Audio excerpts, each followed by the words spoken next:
Hi guys, in this video I want to talk about the importance of tracking progress.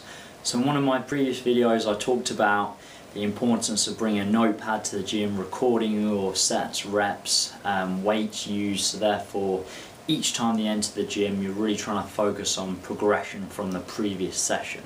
This is absolutely paramount for hypertrophy, strength, and also if you're in a dieting phase trying to hold on to as much strength as possible. However, in this video I'm going to talk about the importance of tracking progress in terms of body composition changes.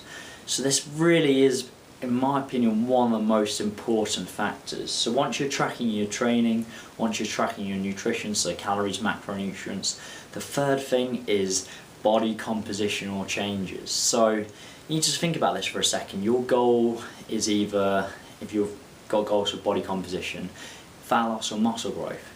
Therefore, it just seem silly that you're just not measuring how you're improving in terms of getting closer towards your hypertrophy goals or closer towards your fat loss goals. Nobody does it. The best most people do is they'll just do body weight, which doesn't tell the full story.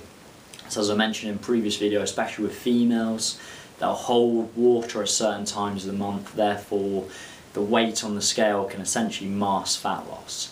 So weight can be a useful tool, but there's lots of other things like body fat percentage, things like girth measurements, so things like around your arms, chest, shoulders, abdomen, legs, etc. Also pictures as well. You'll be amazed just by, if you look at any of the online coaches like myself and various other coaches, seeing the before and after picture really does, in my opinion, gives you the most justice, because quite often measurements, body fat percentage or the weight on the scale doesn't give you the full picture, but seeing it right next to each other really can help you make an objective decision whether you're making progress or not. So that brings me on to my next point. By doing these kind of measurements weekly, you can really make an objective decision in terms of whether to make changes or not. So this is a very important topic. People need to realise that hypertrophy, fat loss, an evolutionary process. There's constantly going to be changes, not like you're going to be staying on the same macronutrients and calories all the way through the fat loss phase. Conversely, you're not going to be on the same calories and macronutrients all the way through the hypertrophy phase. The training's going to change, etc.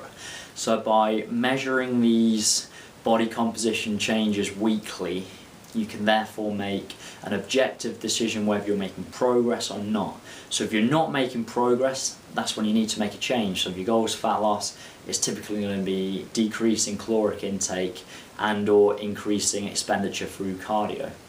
On the flip side, if you're not gaining lean mass, there's a couple of things. You can increase training volume coupled with an increase in calories. And obviously the amount you're increasing or decreasing depends on the context, the individual, how long they've been training for, etc, etc.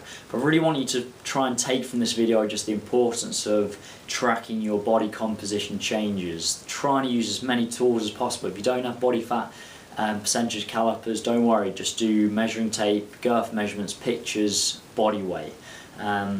And as a side note, measuring body fat percentages still isn't like 100% method to accurately measure this. So even calipers tend to put your body fat percentage lower than you actually are. The bioelectrical impedance analysis, the ones you kind of hold your thumbs, the things you can get from the local pharmacy, they're relatively useless and they tend to put you higher than you actually are.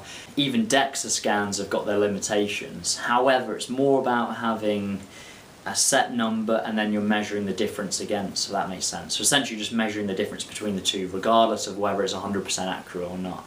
So I hope you found this useful. Hopefully you can take a lot from it, but I promise you, if you start implementing these body composition measurements every single week, by default you're going to make progress, because you're going to know immediately whether you're making progress or not.